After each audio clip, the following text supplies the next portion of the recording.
Hello and welcome to Elden Ring ASMR.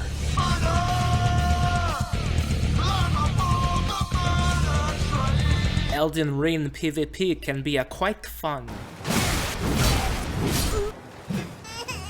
Not sure where I was going with that. But anyways, if you're trying to get in on some of that sweet, fair and balanced Elden Ring PvP, and you really don't know what you're doing as far as making a build, then this video is for you, because we're going over the 4-ish things that you need to know when creating a build. Yeah, I'm not great with transition. Let's start with rule 1, the most important one, fashion.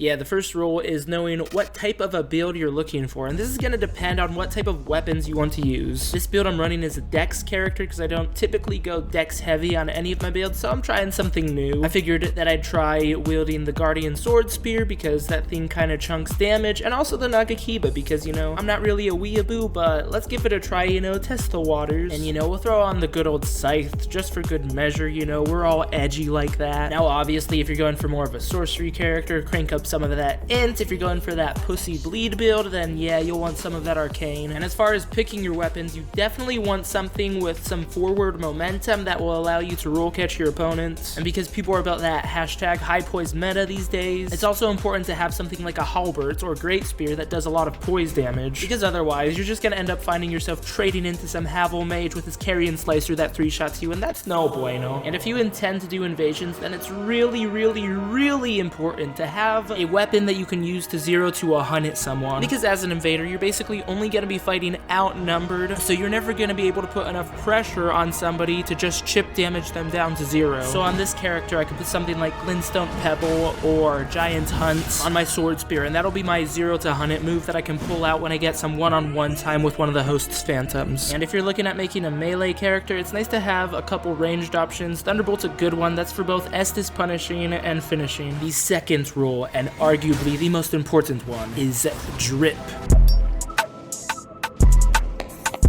Welcome to Soul's Fashion Week here at the Grand Archives. What we have here is a fit that is very in right now. You see he's wearing the Dolce & Gabbana cat mask. Only somebody with a lot of money to spend is going to be wearing something like that. Clearly a baller. And I really like the Christian Dior silver platinum soft bottoms that he's wearing. It really brings the whole look together. And that should wrap it up for Fashion Week here at the Grand Archives. As always, I have been your host, Longfinger Kirk. I will see you on the... So let's take a second to talk about poise. Now I'm sure we've all seen that video where they go, you need more poise. See, on this channel we believe in giving you the facts, the cold hard truth. I'm not just gonna leave you hanging on the fact that you need more poise. No, I'm gonna give you exact numbers you need to be hitting, giving you the facts. Sound fair? Now there are 3 different tiers of poise that you can have for varying levels of difficulty. Bare minimum, you want at least 41 poise. Any less than that and somebody's just gonna whip out their trusty old S-stock and poke you to death like it's 2010 and you're on Facebook. Unless of course it's something that sounds fun to you, in which case, knock yourself out, man. The second tier is going to be 62 or higher poise. At this tier, you're going to be able to tank through most light weapons that people like to run. You know, you got the Godskin pokey stick that everybody likes to use. Straight swords, obviously, because some people think it's still DS3. Katanas as well, you know, you got a lot of weeaboos out there, so it's nice to be able to tank through a hit here and there. But also, it's not insanely high, so it's easy enough with various talismans to get this much poise, and you can still be a little experimental with your fashion. And then the third tier is going to be anything over 102 poise. This will allow you to tank dang near anything. I'm talking halberds, pretty nuts. I mean, just think about that for a second. If somebody hits you with a halberd, you would probably be staggered. Pretty much the only thing that's gonna stun these big old jabronis is the crouch poke meta that everybody likes to run. Or, you know, anything with bleed on it. That works too. But honestly, if you have over 100 poise, nobody likes you, man. What the hell is even that? Absolute prostate cancer to the fashion in this game, you know? We don't need any more bull goat mages running around. So just plan to hit that 62 poise mark, and you should be good for the most part.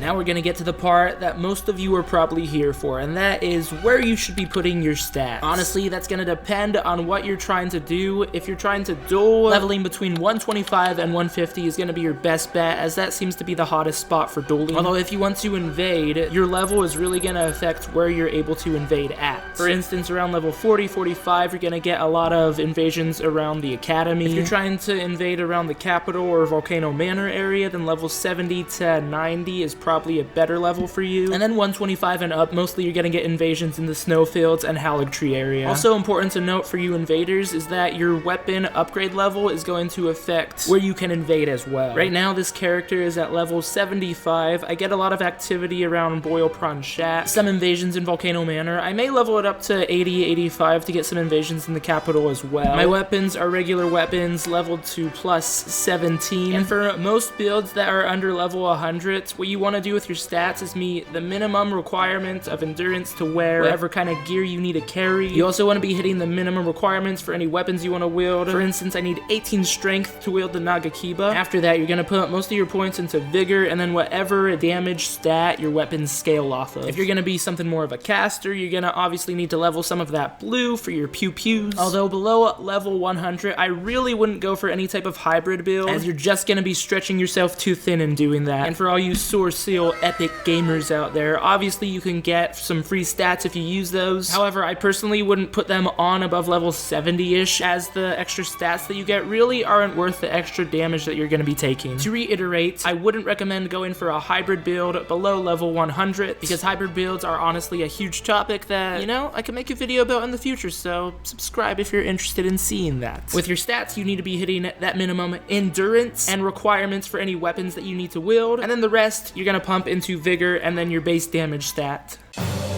Alright, my Padawans, now that we've got most of the important stuff out of the way, it is time for roll 4-ish, which is gonna be some basic homework for y'all. That's right, I'm putting your lazy asses to work. Once you've finished your perfection of a human being, go ahead, talk to the spider, and yeet yourself out of existence. Then start picking up some of the Estus shards. You can also do the whole dragon thing if you want some extra souls in the beginning of the game. Be sure to pick up the weapons you want to play with. Duh. You're also gonna want to round up as many of the 4 talisman slots as you can. If you're a pew-pew type of guy, obviously get the memory stones. Be sure to pick up your balls. And of course, don't forget, the most important, you want to make sure you have good drip for the trip. As like Connor said, if you look good, you feel good. You feel good, you fight good. Once you've got your build all up and ready to go, be sure to pick up some cheeky gestures to add some personality. As always, practice good manners, offer to buy lunch every now and then. And if you're into more videos for casuals, by a casual, be sure to hit that red button below.